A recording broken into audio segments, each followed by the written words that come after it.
Buenas noches. El día de hoy nos encontramos con el profesor John Eduardo Rincón, licenciado en Ciencias Sociales de la Universidad Gran Colombia, magíster Universidad Uniminuto. ¿Sí? Hoy 4 de octubre del 2021 vamos a realizar una serie de preguntas relacionadas con el tema de educación. Profe, buenas noches. ¿Cómo se encuentra? Mauricio, buenas noches. Profe, ¿podría contarnos, por favor, su recorrido en el proceso educativo? ¿Cuál es su experiencia y cuál es su práctica pedagógica dentro del aula? Sí, bueno, nuevamente buenas noches, Mauricio. Pues muy complacido y honrado de poder ayudar un poco con este ejercicio pedagógico que estás haciendo. ¿Qué te cuento? Mira, yo trabajo en el distrito alrededor de hace 2 años y medio, casi 3 años. Oriento la cátedra de Ciencias Sociales. Hago también un acompañamiento en lo que es emprendimiento y también algunas horas de tecnología. Pero mi fuerte y mi formación disciplinar está más orientado hacia las ciencias sociales. Básicamente, pues tengo toda la carga académica del colegio y pues en mi quehacer o en mi praxis normalmente tiendo a utilizar estrategias pedagógicas variadas para lograr que el aprendizaje sea significativo y que dé cuenta también de un aprendizaje que trascienda más allá del aula de clase. Entonces, pues básicamente eso es lo que te puedo contar y pues nada, mm, perdón. Hágale, Johncito, todo bien. ¿Y qué, Mauricio? Entonces, listo, entonces comencemos y su merced pues me dice cómo es la dinámica y desarrollamos entonces la entrevista. Listo, profe. Entonces, es una serie de preguntas orientadas en el proceso de los estudiantes, ¿no? Entonces, la primera pregunta es, ¿qué tipo de estrategias didácticas son las que más usa en su quehacer pedagógico? Pues Mauro, digamos que pues uno en el aula de clase siempre trata de innovar. Digamos que a veces uno también suele incurrir a veces en las mismas prácticas, pero pues por lo menos desde mi práctica, desde mi quehacer, yo siempre trato de establecer modelos de trabajo orientados hacia el análisis crítico de las realidades que viven mis estudiantes. También trato de fortalecer las habilidades de ese mismo pensamiento crítico. Me gusta mucho utilizar el trabajo colaborativo porque pienso que el aprendizaje se construye a través de ese contacto con los pares, con el mismo docente, y es un aprendizaje que se construye pues revisando, analizando, eh, pues cómo piensan también los mismos compañeros del aula. Me gusta mucho ese trabajo colaborativo también, me gusta eh, también orientar mi trabajo hacia un método de preguntas que impliquen también un análisis crítico, una reflexión crítica, ¿cierto? Y pues también me gusta mucho el tema de los debates, las lluvias de ideas y bueno, generar crítica a partir de la discusión de los saberes. Eso normalmente hago yo en mi práctica, en mi quehacer como docente. Lo ando rotando, sin embargo, no siempre es lo mismo. Algunas veces pues establezco, como te venía diciendo, el modelo de debates, otras veces también el trabajo colaborativo, la exposición de los mismos temas, a veces las mismas discusiones que se generan dentro del aula para que, como te venía diciendo, los mismos estudiantes generen ese aprendizaje significativo. Listo, profe. Muchísimas gracias. Segunda pregunta. ¿Por qué la capacidad de reflexionar acerca de las concepciones y principios que orientan el aprendizaje son un aspecto fundamental a la hora de diseñar e implementar estrategias didácticas en el aula de clase? Sí, yo creería que es importante también empatizar con lo que, con lo que podría estar pensando el estudiante para poder de alguna manera establecer esos modelos de aprendizaje o esas mismas prácticas que uno establece en el aula. Porque pues es importante saber qué intereses tienen los alumnos, de alguna manera también cómo estos alumnos obtienen ese aprendizaje, bajo qué estrategias metodológicas, pedagógicas. Entonces, si yo reconozco cómo aprenden mis estudiantes, pues también sabría yo qué estrategias en términos, como te repito, pedagógicos y metodológicos puedo usar, ¿cierto? A veces no todo, no todo lo que se plantea funciona en el aula. Y entonces hay que hacer también esa revisión de las prácticas que está estableciendo uno a la hora de establecer esas mismas estrategias, vuelvo y repito, en el aula de clase, pues para que los estudiantes puedan llegar a obtener ese aprendizaje, ¿cierto? De la mejor manera. Entonces, es importante de alguna manera reconocer los intereses del grupo, los intereses de todos y cada uno de los estudiantes para poder abordar las temáticas de una manera más asertiva, ¿cierto? Entonces, si yo sé qué temas les gustan a mis estudiantes, si sé cómo les gusta aprender, seguramente lo que yo prepare para esa clase va a funcionar, ¿cierto? Pero si yo no reconozco cómo es el aprendizaje de cada uno de mis estudiantes, entonces muchas veces lo que se hace o lo que se plantea muchas veces no llega a los estudiantes, no funciona. Es lo que algunos pedagogos o algunos docentes llamarían los mismos ritmos de aprendizaje también, ¿cierto? Y también lo que se plantea como las inteligencias múltiples. Es importante también analizar desde ese punto de vista cómo aprenden, cómo reflexionan, cómo analizan sus aprendizajes y desde lo metacognitivo también reconocer cómo los estudiantes entienden y cómo ellos mismos pueden llegar a obtener ese aprendizaje desde el reconocimiento de cada uno de estos, de cómo ellos aprenden. Listo, profe, muchísimas gracias. Tercera pregunta. ¿Qué modelo pedagógico privilegia usted en sus prácticas pedagógicas? Uy, Mauricio, esa es una muy buena pregunta porque, porque normalmente los docentes dicen, bueno, por ejemplo, yo aplico el modelo constructivista o aplico el modelo tradicional o el modelo conductista o experimental o el modelo romántico, bueno, o cognitivista, perdón. Yo creo que, yo creo que yo en mi práctica aplico todos y cada uno, ¿cierto? Uno finalmente siempre aplica algo de cada uno de los modelos pedagógicos y a veces sin detallarse o sin detenerse a pensar en qué consiste o cuál es el marco teórico que sustenta cada uno. Uno a veces reconoce a los mismos autores, Piaget, Vygotsky, bueno, los que más reconoce uno, Subiría, bueno, tantos pedagogos y tanta gente que conoce el tema, pero a veces uno va al aula de clase y al final termina aplicando un poquito de cada uno, el modelo pedagógico eh, romanticista, tal vez, basado en el amor. Yo creo que a mí me gusta mucho eso y funciona, pensando en que pues, enseñar a través del amor y del romanticismo orientado más bien hacia ese amor por el conocimiento, hacia ese amor por la práctica, hacia ese amor por el aprender, funciona bastante. Sin embargo, pues también es importante el conductismo para moderar algunos comportamientos de los estudiantes, también de alguna manera entender que el constructivismo también ayuda a formar y a generar ciertos aspectos, ciertas conductas. No lo sé, digamos que es una pregunta bastante compleja y yo creería que casi todos los docentes, eh, pues a partir de una amalgama de posibilidades, aplican un poquito de cada uno. Yo diría que yo aplico un poquito de cada uno. Hasta el mismo modelo tradicional creo que en sí mismo tiene algunos factores que son sumamente importantes a la hora de generar ese mismo aprendizaje en los estudiantes. Claro, profe, sumándole que el modelo pedagógico conductivista dio paso al resto de los modelos, ¿no? Igual se ha tomado de una mala manera. Gracias al modelo conductista, en cierta manera, se ha podido utilizar elementos que el estudiante puede reconocer, ¿no? Sobre todo el proceso de autorregular su aprendizaje, el proceso también de refuerzo, también el refuerzo positivo, el refuerzo negativo, y desde ahí creo que son elementos que no se pueden olvidar.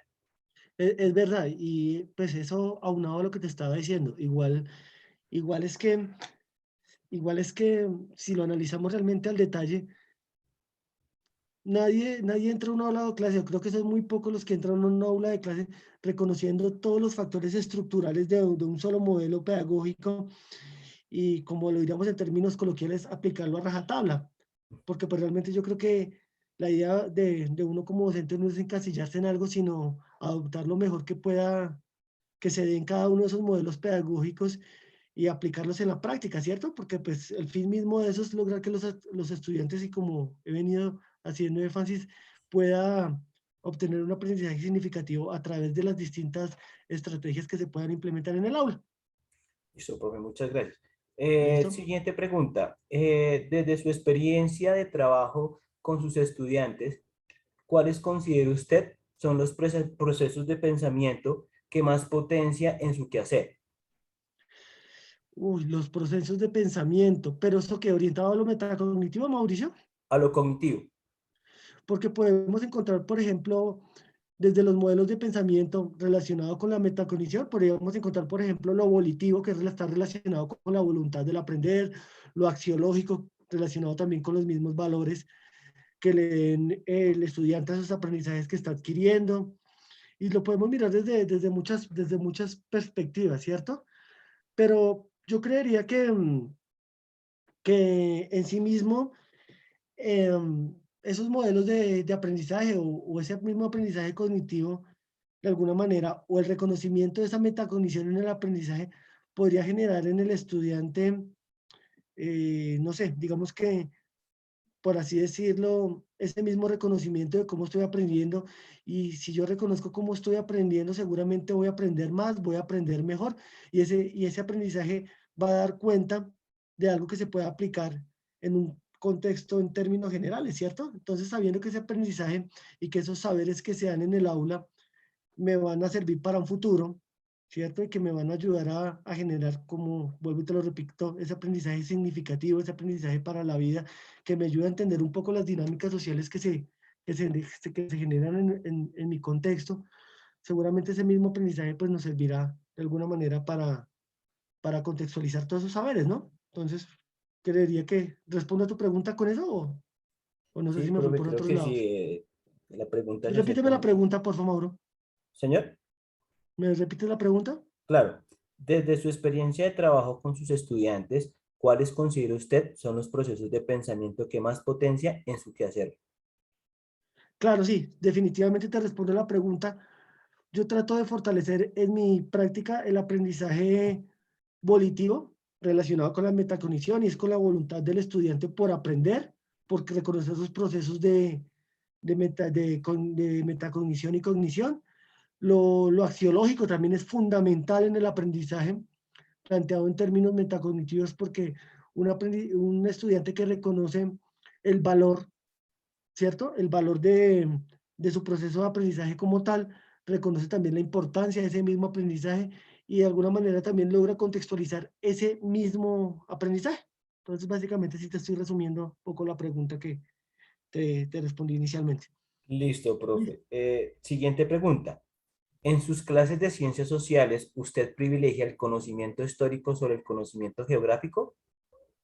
no, imposible. O sea, yo no puedo enseñar ciencias sociales sin hacer sin primero eh, plantear ese contexto geográfico. Es imposible situar al estudiante en un momento histórico sin situarlo también en ese contexto geográfico. O sea, en las ciencias sociales es imposible hacer eso, porque primero hay que ubicar al estudiante en un punto, en un contexto geográfico, ¿cierto? Para enseñar las mismas ciencias sociales es importantísimo ubicar y situar al estudiante en ese contexto en el cual queremos que se plantee ese análisis crítico, esa reflexión histórica, esa reflexión en términos geográficos.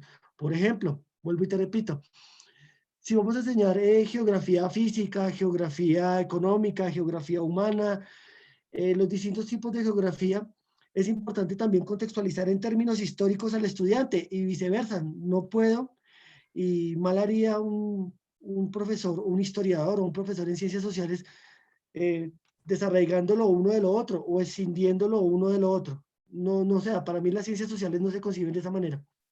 Claro, profe, entonces desde esa perspectiva tiene toda la razón porque una conlleva a la otra. Porque recuerde que, o también recordemos también que la geografía hace parte de un determinante histórico. La geografía lo que hace es simplemente situar al ser humano en un espacio relacionado en su Correcto. quehacer, y desde ahí lo podríamos llamarse como un proceso híbrido, ¿sí? Un contacto entre el uno y se va creando uno nuevo. Desde ese espacio es necesario reconocer esos espacios para comprender la misma dinámica del hombre y cómo el hombre comienza a transformarse y adaptarla y también darle un significante a cada uno de estos procesos. Claro, y en ese sentido también es importante, y tú lo mencionas, las ciencias sociales buscan analizar el pasado o el pasado del hombre en determinado punto geográfico o en determinado contexto geográfico, ¿cierto? Para reconocer también en el presente cómo podría ubicarse ese mismo hombre o cómo podría explicarse ese mismo hombre o ese mismo individuo, esa misma sociedad en determinado contexto geográfico para lograr también de alguna manera describir esos procesos históricos. Eso hace también parte mucho de lo que es el devenir de las ciencias sociales. Listo, profe. Entonces, teniendo en cuenta esta pregunta, le planteo la siguiente. En sus prácticas pedagógicas, ¿usted utiliza con frecuencia conocimiento de otras disciplinas como la filosofía, economía, política o antropología? Claro, Mauricio, en las ciencias sociales es importante situar nuevamente a la misma sociedad y al mismo individuo en ese contexto que estábamos hablando a través de elementos fundamentales como la misma economía, factor fundamental del desarrollo de la humanidad, por ejemplo, la misma filosofía para entender cómo ese hombre se sitúa en el mundo y cómo ese hombre llega al conocimiento y cómo ese hombre procesa ese conocimiento y cómo da razón de sí mismo a través de la historia, ¿cierto? A través de esos mismos procesos socioculturales e históricos.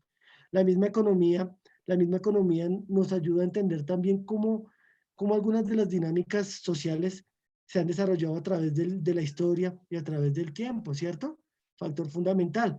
No lo mencionas tú, pero la misma psicología, la misma sociología, la misma antropología, ¿cierto? Son factores fundamentales en las ciencias sociales. O sea, no, digamos que así no se mencionen en sí mismo, van implícito en todo análisis que se haga de eso que se está pretendiendo analizar, de esa misma historia que se quiere analizar. Todo eso va implícito.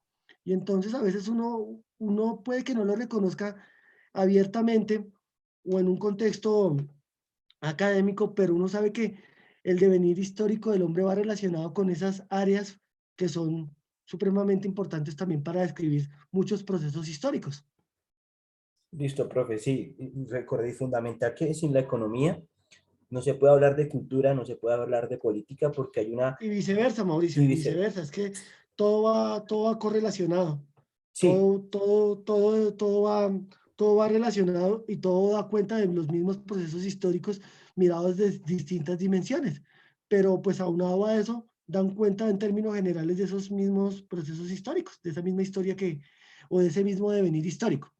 sí, claro, profe, en eso sí tiene toda la razón porque hace parte de un entramado también, ¿cómo llamarlo? De un mapa de conceptos e incluso ninguno sobrepasa a la otra. Simplemente es una correlación que una depende de la otra. Sí, es como una cadena. Sin la una Sí, no puede coexistir la otra. listo. Eh, Siguiente pregunta, profe. ¿Por qué la capacidad de reflexionar acerca, perdón, por qué la capacidad de reflexionar acerca de las concepciones y principios que orientan el aprendizaje es un aspecto fundamental a la hora de diseñar e implementar estrategias didácticas en el aula de clase? Creo que va muy relacionado con algunas de las primeras preguntas que me hiciste. Y vuelvo y repito, sin embargo, de pronto creo que la intencionalidad de la pregunta puede ser un poco distinta, pero se relacionan mucho. Entonces, es importante reconocer cómo, cómo se dan ese mismo aprendizaje dentro del aula de clase, cómo son los ritmos y los aprendizajes dentro del aula de clase. Vuelvo y hago énfasis en eso. Cómo también reconocer cuáles son esas inteligencias múltiples y cuando hablamos de esas inteligencias múltiples es saber de algún modo cómo estos estudiantes o estos chicos aprenden, cómo es su manera de aprender, cómo contextualizan ese aprendizaje para que pues dé cuenta de un aprendizaje significativo. Y con base a eso, pues ya tener herramientas suficientes para poder establecer esas mismas estrategias pedagógicas, metodológicas, entendiendo en términos generales, y hago énfasis nuevamente en eso, cómo estos estudiantes aprenden, cómo estos estudiantes a través de esas distintas inteligencias múltiples logran apropiar ese aprendizaje, exteriorizarlo y dar cuenta, vuelvo y repito, y perdóname que sea tan enfático en esto, pero para mí es importante, cómo dan cuenta de ese aprendizaje significativo que también pueda de algún modo ser contextualizado en nuestras distintas vivencias, en nuestras distintas dinámicas sociales. Listo, profe, muchísimas gracias. Es importante tener en cuenta acá que esta reflexión en relación a las concepciones y estos principios que orientan nuestra práctica, es importante tener en cuenta esas estrategias, ¿no? Desde la didáctica podemos reconocer cómo acerca hacia el conocimiento y no solamente de una manera catedrática, sino también comprender también la intencionalidad con que se enseña y también los factores que determinan ese proceso de aprendizaje. Claro, claro, Mauricio, pero lo que pasa es que es muy cierto lo que tú dices, pero resulta que para reconocer o para entender la estrategia pedagógica o la estrategia metodológica o la estrategia didáctica que se va a emplear en el aula de clase, también es importante hacer un escaneo, un monitoreo, una visualización de, de cada uno de los estudiantes, ¿cierto? Porque es que no todo lo que se plantea funciona. Y entonces hay que estar permanentemente, reevaluar nuestras prácticas y nuestro quehacer en el aula, obviamente analizando esos aspectos de tipo interno, de tipo externo, para poder de alguna manera establecer esas mismas estrategias que tú estás planteando, esas mismas didácticas y esas mismas metodologías de clase. Listo, profe. Siguiente pregunta. Desde su quehacer, ¿cuál cree usted que son las principales estrategias? Ah, no, esa ya la creo que la había colocado. ¿Sí? Sí, Sí, esa no, sí, perdón. creo que ya hemos hablado de Sí, ya eso. la habíamos hablado. Qué pena, profe. Desde su experiencia de trabajo con los estudiantes, ¿cuáles considera usted son los procesos cognitivos que más potencia el desarrollo del saber histórico? Los procesos con... Uy, esa pregunta está buenísima. Los procesos cognitivos que más... Ah, mire, por ejemplo, el análisis crítico. Ese es un proceso cognitivo sumamente fundamental en las ciencias sociales, porque pues el análisis crítico también nos lleva a un proceso de análisis reflexivo en torno a lo que se pretende hacer en el aula de clase, ¿cierto? Entonces, por lo menos también la misma lectura crítica es fundamental en las ciencias sociales y genera en el estudiante de alguna manera una racionalización más práctica de esos mismos saberes, ¿cierto? El mismo, lo que te planteaba también al principio, los mismos debates argumentativos que se dan en el aula de clase en torno en torno a algún tema en específico, también genera ese tipo de aprendizaje en el aula.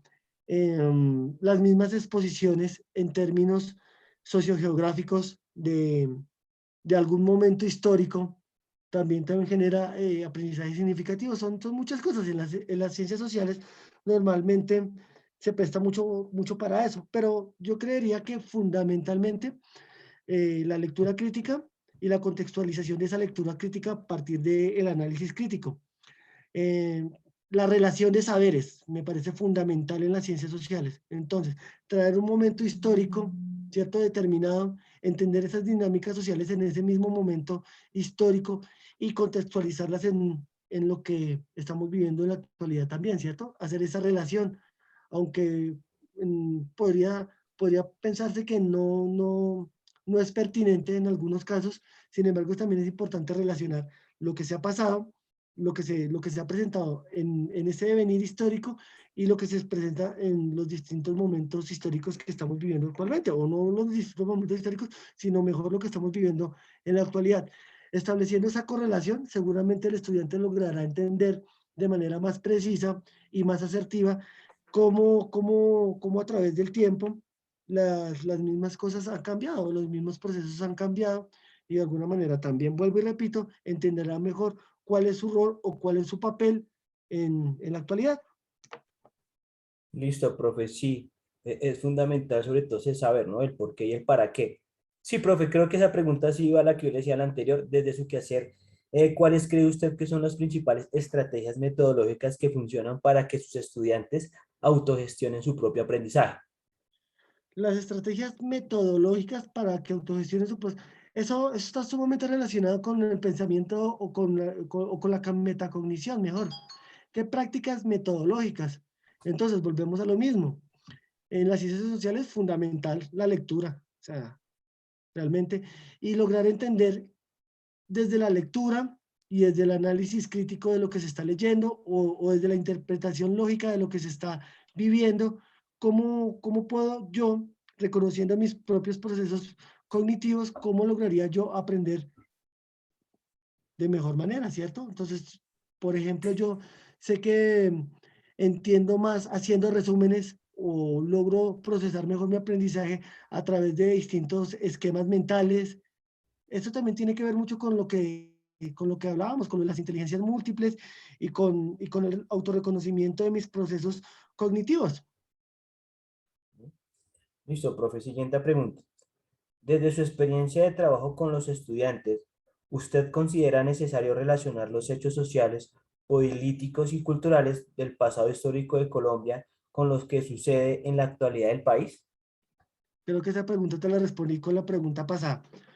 Claro, es obvio, es sumamente necesario entender desde lo histórico y desde lo geográfico también, obviamente, entender qué fue lo que pasó, qué fue lo que sucedió, para poder entender también los fenómenos que estamos viviendo en la actualidad.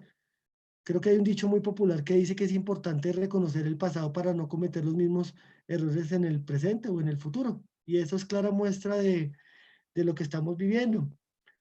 Entonces, entender finalmente qué estamos viviendo o qué hemos vivido mejor en un pasado reciente, en nuestro caso colombiano, pues relativamente reciente, para entender, para lograr también entender cómo se están dando esos mismos, esas mismas dinámicas sociales en la actualidad es de suma importancia, porque, porque entender eso logra poner y situar al estudiante en su propio contexto a través del reconocimiento y el entendimiento de esas mismas dinámicas sociales que se han dado a lo largo de la historia. Y más aquí en Colombia que nos damos cuenta que tendemos a repetir los mismos errores del pasado, es importante hacer énfasis y enfatizar también en toda esa historia y en todo ese bagaje y todo ese trasegar histórico que hemos vivido y por las distintas dinámicas históricas que hemos pasado para lograr entender un poco cómo estamos viviendo ahorita nuestro presente, cómo nos situamos como sociedad, como individuo en nuestro presente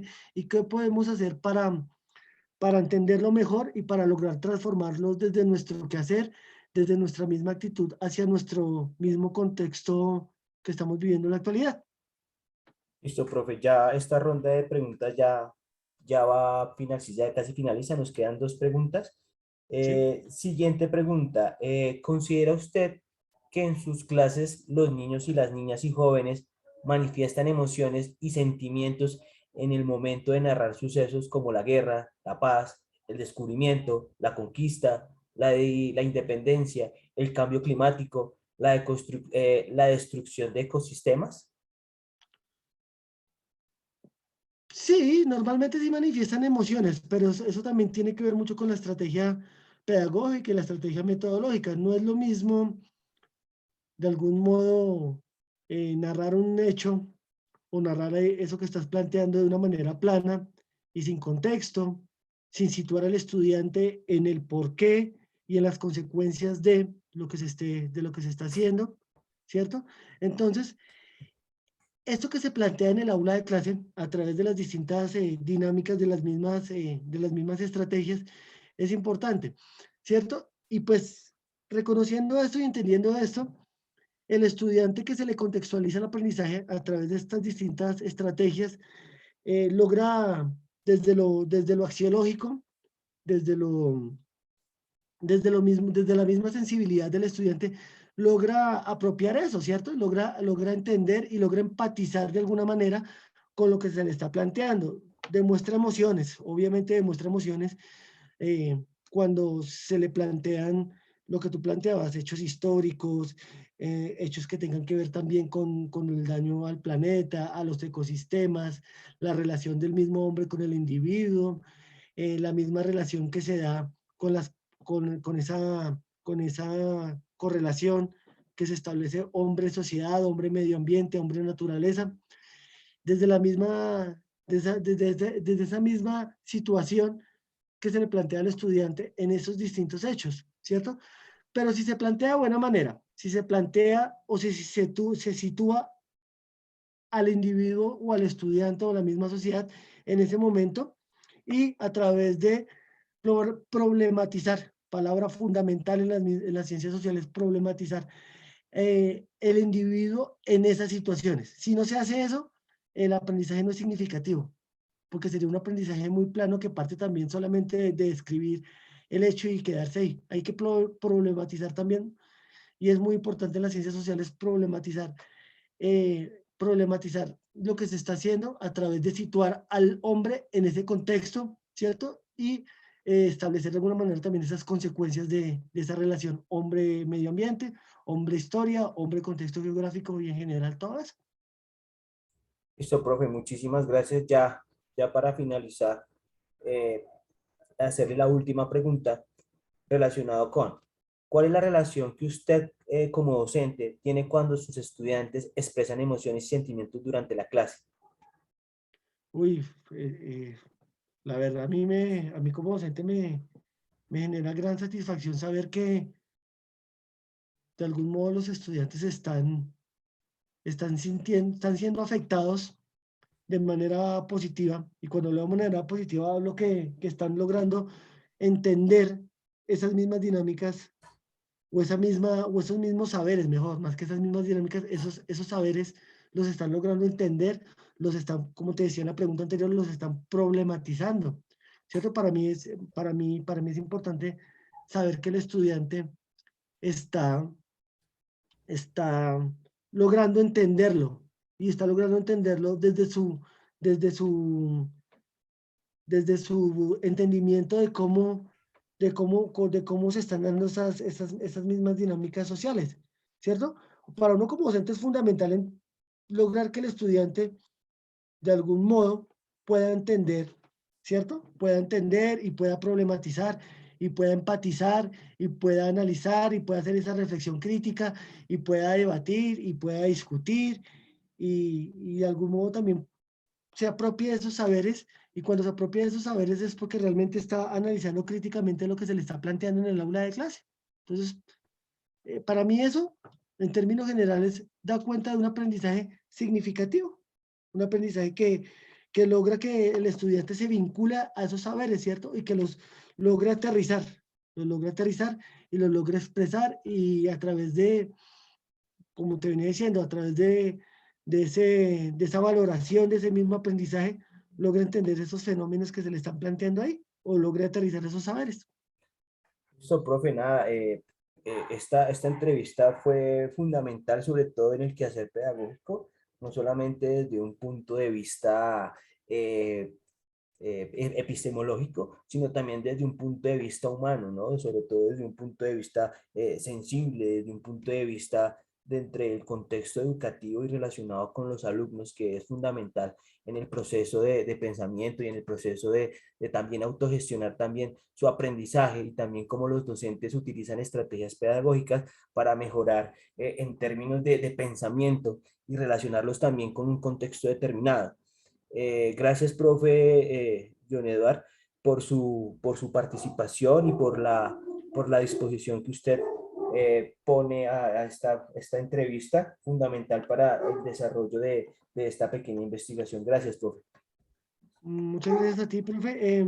Pues nada, espero haber ayudado un poco, sin embargo, pues tú sabes que a veces uno no tiene más bien claro desde los marcos teóricos las estructuras, pero desde el quehacer espero que te haya podido ayudar en algo y pues para lo que necesites. Bastante interesante y realmente que me pone a reflexionar un poco esas preguntas que hiciste.